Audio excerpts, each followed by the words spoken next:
Washington. President Trump said Monday that Russia and Ukraine will immediately start ceasefire negotiations in their 39-month-old war following a 2-hour call with Vladimir Putin, who said Moscow was not ready for peace until the root cause of the crisis is addressed. Just completed my 2-hour call with President Vladimir Putin of Russia, Trump announced on Truth Social. I believe it went very well. Russia and Ukraine will immediately start negotiations toward a ceasefire and, more importantly, an end to the war. The tone and spirit of the conversation were excellent, the president added. If it wasn't, I would say so now, rather than later.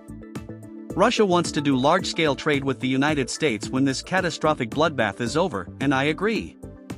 There is a tremendous opportunity for Russia to create massive amounts of jobs and wealth.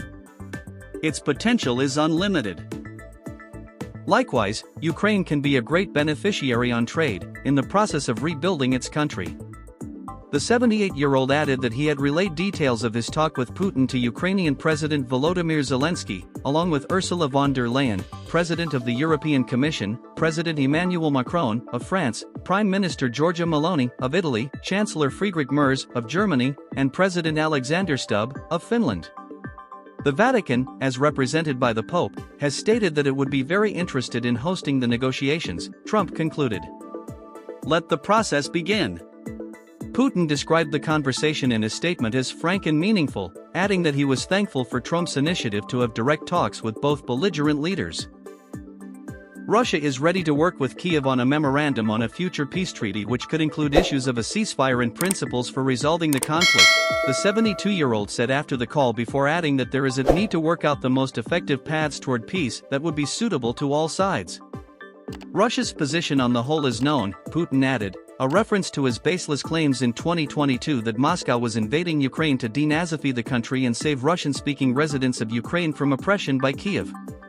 Ukrainian and Russian officials met face-to-face on Friday in Turkey for the first time in more than 3 years, opting to hold talks despite Putin declining to attend. The two sides agreed to exchange 1,000 prisoners of war from each side and pledged to return to the negotiating table with respective visions for establishing a ceasefire. Earlier Monday, Vice President J.D. Vance told reporters on Air Force 2 that the Trump administration wanted to see if Putin was serious about negotiating peace and was more than open to walking away if he wasn't. The president has been very clear, Vance said. There's a bit of an impasse here, and I think the president's going to say to President Putin, look, are you serious? Are you real about this? Without serious movement, the VP said, the Trump administration will call Europe's bloodiest conflict since the Second World War Joe Biden's war and will stop trying to mediate. It's not our war. We're going to try to end it, but if we can't end it, we are eventually going to say, that was worth a try, but we're not doing it anymore. Going into the phone call, the Kremlin indicated that Putin had a hard line from where he wants to negotiate from. The conversation is important, taking into account the negotiations held in Istanbul, Kremlin spokesperson Dmitry Peskov told reporters before the call, per TASS. As for the talks, we, in the Kremlin, have already said everything we could, we underscored the basic points. Russian Foreign Ministry spokeswoman Maria Zakharova specifically said Putin was committed to the plan he proposed on June 14, 2024, TASS reported.